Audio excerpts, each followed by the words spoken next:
Hola a todos y todas, les doy la bienvenida a un episodio más de estos podcasts que habitualmente traigo. Y hoy les traigo un tema creo que crucial. Como he visto en las redes sociales hay un debate en estas próximas elecciones sobre la curul afro o las curules afro. Eh, las curules afro, representación o espejismo político. Así he titulado este episodio. Eh, Representación o espejismo político, el interrogante, ¿no? Eh, Hablar de las curules afro como un logro del proceso organizativo de las comunidades negras afrocolombianas por allá en los 90 o principios de los años 90, pero también hay que ir más allá o más atrás y mirar todos los procesos de cimarronaje, organizativos, políticos de las comunidades negras, especialmente en el Pacífico, ¿no? Que es más o menos donde se focaliza la ley 70 de 1993. Posteriormente viene la constitución del 91, donde hubieron algunos avances entre comillas en materia del Estado Social de Derecho y algunos reconocimientos, como por primera vez reconocernos en el Estado como tal. Luego surgen las curules afro. Recordemos que todo el marco normativo que pesa y importante tener en cuenta que nace con la ley 70, que casualmente, si mal no estoy, se firmó por allá en, en el noviembre del 93. Si no fue en noviembre o en octubre, pero fue por uno de esos meses de 1993. No sé si llegó hasta diciembre, en la ciudad de Quibdó, Chocó. Ahí se concreta y nacen las curules afro. Creo que en un proceso bastante interesante que buscaba que las comunidades negras de estos procesos organizativos del movimiento social afrocolombiano, como algunos se autorreconocen así, tuviera una representación. Y es así como en 1994 resulta elegida por primera vez Zulia Mena García y Agustín Valencia Mosquera. Esos fueron los primeros representantes de las curules afro en el Congreso. En el periodo donde resultó elegido como presidente de Colombia Ernesto Samper Pizano, el mismo que prometió eh, la vía Quibdó-Medellín varias veces. La prometió pero nunca la cumplió. Eso fue en el periodo 94 al 98. En 1998, en esa elección donde es elegido presidente de la República de Colombia Andrés Pastrana Arango, no se cayeron las curules afro, pero eso lo vamos a ver más adelante. Es importante hacer esta reflexión porque veo que en las redes sociales hay un debate en donde un sector político alternativo, podríamos llamarlo, plantean que el problema es Miguel Ángel Polo y versus Oscar Benavides, que van a recuperar la curul. Pero yo creo que eso hay que mirarlo más a fondo, más a profundidad, hacer un análisis más expedito, más preciso, más agudo, porque yo creo que el tema de la representación de las comunidades negras hay que mirarlo más en la raíz y cómo se está dando esto. Y por eso vuelvo y digo, el episodio lo he llamado las curules afro, representación o espejismo político. Hay una idea de que se repite con frecuencia en Colombia, que con tener personas negras en el Congreso el problema de exclusión política está resuelto. No sé si nos hemos hecho esa pregunta. Yo me recuerdo que en el gobierno de Samper no recuerdo ministros negros, pero sí recuerdo la participación activa, cimarrona, fuerte, rígida, de Piedad Córdoba, en el Congreso, por supuesto, en el legislativo, no en el ejecutivo. Y bueno, surge esa pregunta, como que si es suficiente contener una persona negra y que el problema ya se resuelve. Eso es lo que nos ha vendido el sistema dentro de estas lógicas liberales que siempre nos están vendiendo la idea de una inclusión, pero una inclusión que para mí ha sido desigual en los últimos años y que y por eso pregunto, pero si eso no fuera cierto y si la representación por sí sola no fuera suficiente, yo creo que la representación por sí sola nunca va a ser, ni ha sido, ni será suficiente. Nos ponemos a hacer un análisis detallado, a revisar gobierno tras gobierno, hasta este último gobierno de Gustavo Petro, y sabemos que la representación no nos ha resuelto esta cantidad de problemas estructurales que tenemos en el Pacífico, ni siquiera uno solo. Desafortunadamente nos han vendido la idea de que la representación por sí sola ya se resuelve problemas de la comunidad negra, y creo que visibiliza pero no reivindica completamente al pueblo negro afrocolombiano.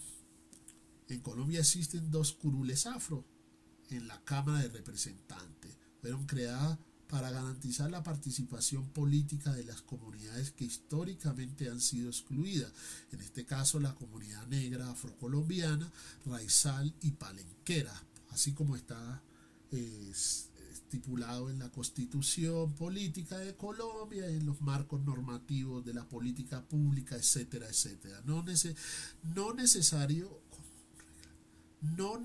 como regla, no surgió como un regalo este proyecto, esta representación, no nacieron como un regalo, obviamente han sido reclamos históricos que ha estado ahí dentro de la lucha histórica del pueblo negro. Nacieron de la lucha, de la resistencia, de décadas de organización del pueblo negro. Yo recuerdo cuando llegué por allá hace muchos años a un corregimiento de Quibdó que se llama Campo Bonito, y había muchos procesos organizativos de las comunidades negras afrocolombianas en estos lugares. Incluso mi abuela, Cleotilde Sánchez, perteneció a estos procesos, y así sucesivamente. Sin embargo, hoy vemos sin embargo, hoy debemos preguntarnos con honestidad qué tipo de representación realmente produce realmente, qué tipo de representación produce realmente. Y es una pregunta que hay que hacérnosla. ¿Cuál es esa representación que hoy existe? La socióloga Lali Catalina, en ese entonces ella era profesora, creo, de la Universidad del Rosario. Hace casi 20 años, estas curules han funcionado más como una ilusión que como poder real. O sea, esta socióloga, que creo que es blanca mestiza, ella planteaba que las curules no funcionaban como una solución para el pueblo negro, sino que eran una ilusión que poder real. ¿Por qué? Porque el diseño que cualquier ciudadano votara por ellas, porque no existe una responsabilidad directa de las comunidades con las comunidades negras, porque la representación del cuerpo o de la persona negra no garantiza un proyecto político negro. Y aquí vamos con la primera parte. ¿Por qué el diseño permitió que cualquier ciudadano votara por ellas? Y aquí viene un tema que yo lo he visto y lo he leído en redes sociales. La gente dice, ¿cómo a usted se le ocurre haber votado por Polo? No tienen conciencia. Pero si usted mira la reglamentación que se hizo en el 2000, no, en 1998 se caen las curules porque había un problema, un artículo transitorio, si mal no estoy, y eso no podía quedar así. Tenía que haber un proyecto de ley, etcétera, etcétera. Eso nunca se reglamentó. Si mal no estoy, se vino a reglamentar en el 2001. Y se reglamenta en el 2001 para que en el 2002, que llega María Isabel Urrutia y Willington Ortiz a ocupar estas curules, allí, en esa nueva reglamentación, o en ese nuevo diseño, permitió que todos los ciudadanos y ciudadanas, sin importar origen, etnia, étnico-racial, votaran esta suscripción especial que es nacional, ¿no? Entonces ahí ya hay un problema. Entonces adjudicarle que a la gente afro, yo creo que, y creo que no estoy equivocado, que si acaso el 3% del 100% de los votos que sacó Polo, si acaso el 3% son de personas negras, que son como él, que no pertenecen, no tienen conciencia racial, no tienen una conciencia antirracista, no creen en los procesos organizativos, digamos un 3% que apoyaron ese proyecto. Pero la mayoría de la gente que votó por Miguel Polo es gente blanca, mestiza, de la derecha, de la línea de María Fernanda Cabal, del uribismo, de la derecha. Porque la norma o el diseño para elegir estas curules lo permite. Por eso es un error creer que fue la gente negra que votó. No, esta curule es permitido que cualquier ciudadano vote, cualquier ciudadano, blanco, mestizo, que esté en Colombia, que tenga su cédula escrita y que cumpla con todas las normas para poder ejercer su voto, puede votar por estas curules si a él le place. Ahí ya tenemos un problema gravísimo porque debería ser un tema y eso lo creo yo, es más que una opinión, es mi perspectiva, es lo que yo creería que debería de ser algo con los consejos comunitarios y por supuesto la comunidad negra que se involucre. Pero en estos casos, lamentablemente, esta es elección, cuando hay elección, como va a suceder muy pronto, que es en el 2026, pues allá en marzo, si mal no estoy, donde se va a llevar a cabo esta elección, van a haber personas blancas mestizas que van a votar en estas curules y van a participar para elegir a las personas que van a ocupar o aspiran a ocupar estas curules en el Congreso. Tampoco existe una responsabilidad directa con las comunidades negras. Polo es negro, nadie va a dudar que Polo es negro, pero el Polo no pertenece a estos procesos organizativos. Y no nos podemos centrar solamente en Polo, hay una cantidad de sujetos negros que no pertenecen ni creen en los procesos organizativos, dicen que no, que quienes como yo somos antirracistas y tenemos una lucha abiertamente contra el racismo, nos dicen que somos victimistas, incluyendo a Oscar Benavides, que también dice eso, que eso es victimismo, desconoce una cantidad de situaciones que dentro de los sistemas de opresión que nos afectan directamente a nosotros, como es el racismo estructural y sistémico que existe en este país. Entonces, eso es un punto que hay que tener en cuenta, porque entonces estas personas no pertenecen y no responden directamente a estos procesos organizativos ni a las comunidades negras dentro de la agenda que existiría y dentro de las demandas que hay, como es el racismo, una cantidad de situaciones que vemos en el Chocó, por ejemplo, con el agua potable, servicios básicos en el Pacífico, etcétera, etcétera. Pues hay una cantidad de situaciones ahí que es importante. ¿Por qué representan? Y, no, y lo más importante es tener en cuenta por qué la representación de un cuerpo o de una persona negra no garantiza un proyecto político negro de reivindicación de las comunidades negras. Eso no lo garantiza. Una persona negra no garantiza eso, porque esa persona negra se puede ver, puede ser como, voy a usar términos de Malcolm X, un negro de casa, refiriéndose que responde a su amo blanco que tiene otra agenda, otros intereses y está ahí para ello.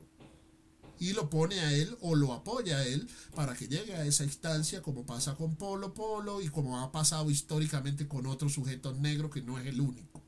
Porque también nos quieren meter como con estas cortinas de humo que se tiran, como que no les cumplimos porque Polo Polo está en el Congreso. No, ha pasado históricamente, que no está bien, por supuesto que no está bien, yo no lo considero bien, pero el diseño de estas curules ha permitido que participe todo el mundo y hayan unos intereses individuales por allí que se anteponen a los colectivos. Eso lo hemos visto históricamente. Y aquí viene algo que advirtió el doctor Ancestro Amos Wilson, psicólogo, filósofo afroamericano, advirtió que la inclusión sin control estructural es solo integración simbólica. ¿A qué se refiere el doctor Amos Wilson? El doctor Amos Wilson dice, si tú no controlas parte de la economía, de la política, etcétera, etcétera, pues sí, es tú estás en una integración simbólica, en algo simbólico, que es lo que pasa en la mayoría de países latinoamericanos con este tema de curules y la participación de la gente negra. Al real, cuando miramos, es una participación simbólica. Yo sé que mucha gente no estará de acuerdo conmigo, y especialmente la gente que se beneficia de estas situaciones. Pero el grueso de la comunidad negra que no se beneficia de esta situación sabe que esto es real. O sea, no significa que esas personas que llegan a esa instancia van a ser una representación a un proyecto político negro de verdad. Siempre se ha vuelto, es un tema más simbólico de esa representación que termina favoreciendo a unos pocos, y no lo digamos mentira, creando unas élites negras también que responden a los intereses del hombre blanco, a los intereses de las estructuras de poder. Eso no me lo inventé yo, eso está inventado. Fanon lo decía sin rodeo: cambiar el rostro sin cambiar el sistema no libera a nadie. Repito, cambiar el rostro sin cambiar el sistema no libera a nadie. Históricamente lo he visto, gente negra administrando el poder blanco. Así se traduce eso. Repito, gente negra, afrodescendiente o afrocolombiana o afro no sé qué, administrando el poder blanco. Eso es lo que hemos visto en los últimos años y lo que hoy estamos viendo. Y por allá dijo un amigo que podía resultar la cura peor que la enfermedad. Y hay que hay que entender eso. Por ejemplo, ejemplos concretos: cuando una representación cuando un representante es elegido por una curul afro, niega el racismo estructural o la deuda histórica o niega también esa deuda histórica que existe con la comunidad negra afrocolombiana o con el pueblo negro. Lo niega, y lo hemos escuchado, claro, Polo lo niega hasta la saciedad, pero la otra persona que están poniendo como solución también lo he escuchado diciendo que, por ejemplo, lo decía anteriormente, cuando hablábamos de racismo, él dice que el victimismo. Y el problema no es solo de esa persona, el problema es el sistema que lo permitió. para que lo entendamos. Es el sistema que lo permitió. Ahí entendemos algo clave.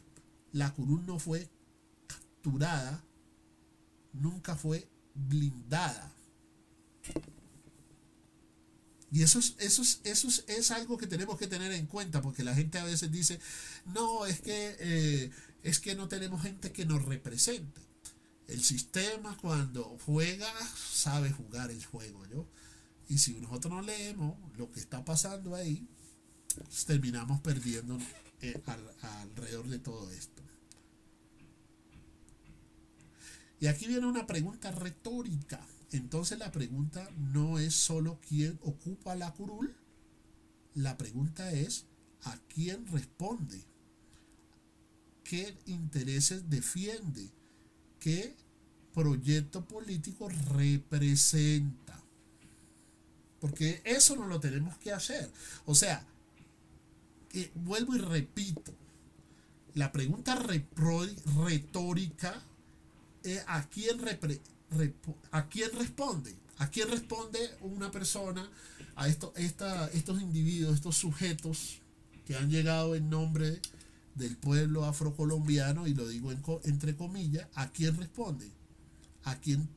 ¿Qué intereses defiende? ¿Qué proyecto político representa? Es importante que le echemos ojo a eso, que le echemos un poquito de análisis crítico, porque creo que el tema lo hemos llevado única y exclusivamente a un sujeto.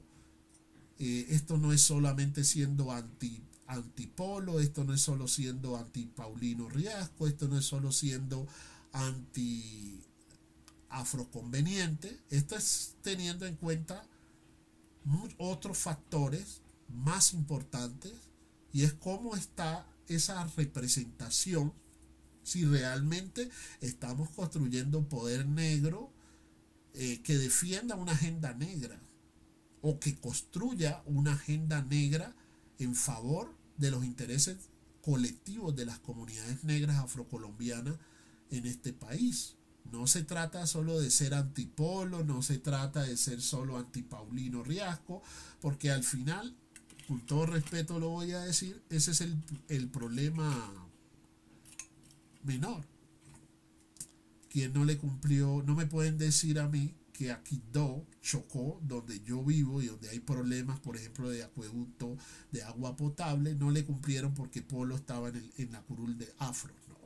Y por eso no se le pudo hacer el acueducto o obras claves para las comunidades negras en estas regiones. Hay que ser un poquito más autocríticos, analizar de que a veces se usan ciertas cortinas de humo para no responder a lo que hay que responder. Hay unas cosas que el ejecutivo no obró bien.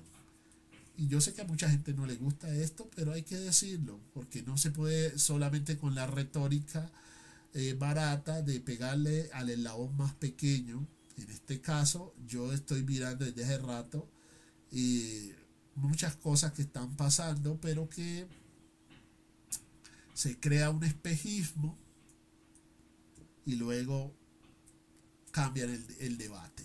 El debate también debe centrarse sobre lo fundamental. ¿Qué es lo fundamental? Realmente las curules afro representan un logro que puede ayudar a transformar la realidad de las personas negras en este país.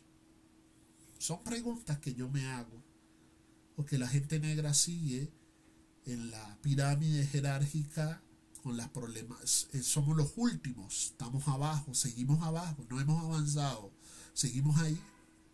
Y no es de ahora, es de muchos años estamos abajo y seguimos abajo. Que se han logrado cosas entre comillas, porque algunas no son tan logros como algunos quisiéramos, empezando por el racismo estructural. El racismo estructural y sistémico que existe en este país llamado Colombia. Tal vez ha llegado el momento de decirlo sin rodeos. La representación sin poder es una forma elegante de exclusión. Muchachos, es la verdad, señoras y señores que me están viendo. Es una forma de exclusión. Leyendo a la profesora, la socióloga, ella planteaba en una de sus discusiones, si mal no estoy, que una era como reformar las curules, otra acabarlas y obligar a los partidos bajo una ley obligatoria que existan personas negras afro dentro de esas listas, pero no como estamos viendo actualmente. Aquí yo voy a poner un punto sobre la I. Un poco incómodo, pero la verdad. No como hacen ahora, que ponen a la gente negra y le dicen vengan, participen, y la gente participa, pero sin poder real, sin cosas. No, una lista, así como se aplica la equidad de género, que me parece muy bien que se aplique la equidad racial, que esté dentro de los primeros 5 puestos, no que lo sigan poniendo abajo y a su suerte a remar en el río hasta donde lleguen. Así tampoco, porque eso sigue perpetuando el racismo estructural y sistémico en este país. No nos digamos mentira, esas participaciones así, donde la gente hace bombos y al final quedan en nada. Las curules afro no solo tendrán sentido si se convierten en una herramienta de transformación real ligadas a procesos colectivos con responsabilidad política, una orientación antirracista clara. Que no puede ser que tú digas que vas a ir a representar a las comunidades negras, afrocolombianas, raizales, palenqueras, especialmente a la negritud, que es donde yo me centro, y tú digas que es victimismo cuando hablamos de racismo, cuando el racismo es real. Ojo con eso. Que cuando hablamos de racismo estructural, tú estés diciendo que es victimismo, que no, que el racismo no, que no existe deuda histórica. Eso no puede ser, porque la historia del pueblo negro no es una historia de favores, es una historia de lucha, y la lucha nunca fue por asientos vacíos de poder. Ahí les dejo este pequeño fragmento para que lo analicemos, porque creo que el tema de la discusión de recuperar, entre comillas, la verdad, el problema es más agudo, más problemático de lo que parece. Y vuelvo y repito, porque la historia del pueblo negro no es una historia de favores, es una historia de lucha, y la lucha nunca fue un asiento vacío de poder. Hoy no hay poder. Yo sé que hay mucha gente que no le gusta cuando uno dice estas cosas, pero yo no estoy buscando la aprobación de ningún sujeto, llámese como se quiera llamar. Yo lo que estoy haciendo es un análisis desde mi perspectiva. Quizás usted tenga otra opinión o otro punto de vista, y es respetable, pero mi punto aquí es que el tema es más agudo, más problemático de lo que parece. Si es que a eso se le puede llamar recuperar, cuando no hay un poder real, cuando llevamos años en esta situación, más de 20 años, han pasado, no sé, estamos hablando de Samper, de Andrés Pastrana, Uribe 1, Uribe 2, luego vino Juan Manuel Santo 1, Juan Manuel Santo 2, Iván Duque, y ahora el gobierno del presidente Gustavo Petro Urrego. Es importante mirarnos al espejo, hacer un análisis crítico y mirar con claridad qué es lo que está pasando, porque realmente, si realmente estas dos curules van a hacer un trabajo de reivindicación del pueblo negro y responder a una agenda negra que realmente nos haga sentir orgullosos, y más que orgullosos, dignificados. Así que un abrazo y hasta la próxima.